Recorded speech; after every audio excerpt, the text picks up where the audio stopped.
Hi, it's Harley, I'm here with Regal Fish, and today we're going to be using some halibut to make a really nice one-pan halibut roast. So I'm just going to start cutting my halibut into small portions, leaving the skin on to make sure this fish doesn't shrink too much and it gets a really good crispy bottom.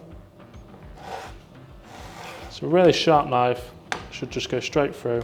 So to my pan, I'm just going to add a small amount of oil. Any oil works, olive oil, vegetable oil. Fry off a small bit of garlic. I'm just going to pop in there. We're just going to move that round just to slightly cook it and make sure the oil comes to temperature.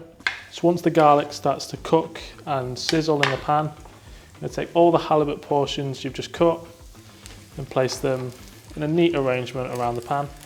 I'm just going to get a sprinkle of pepper on each fillet and a small amount of salt. So once your halibut has got a good crispy bottom and your garlic has started to brown a little, I'm just going to go in with some shallots and some finely chopped spring onion. Just to toss that in the pan with there. Then today in our one pan we're going to be adding asparagus. So I'm just going to put those around the sides of the fish, in the centres, anywhere to fill the gaps. Some fine green beans, again just anywhere in the pan, and just some broccoli heads as well.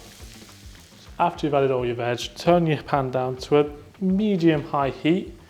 We're just going to get 2 healthy knobs of butter and just place them in the centre there, just to ensure that nothing sticks too much to the bottom when we roast it later in the oven. Then to that, I'm going to add some pitted black olives that I've just sliced into small rounds. And again, quite like the rest of the veg, just sprinkle them around.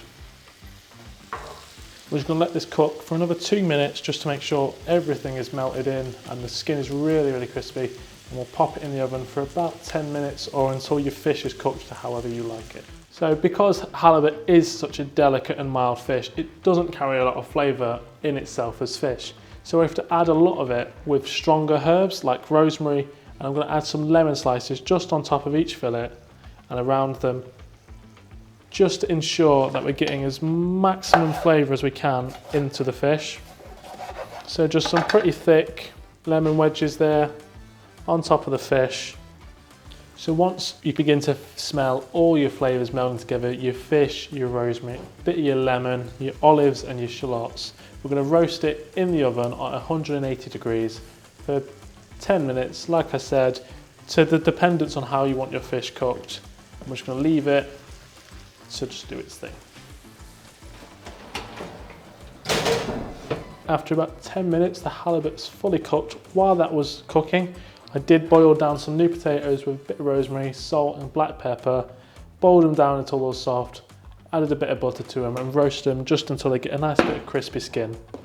So when you take your halibut out of the oven, do mind the pan handle, it might be hot if you're using a pan. You can also use a tray if it makes it easier for you. So as we can see, there's a nice bit of browning all on your veg. Beans should be nicely cooked, asparagus perfectly done, and your halibut should have a slight opaque look to it with a small amount of browning on each side.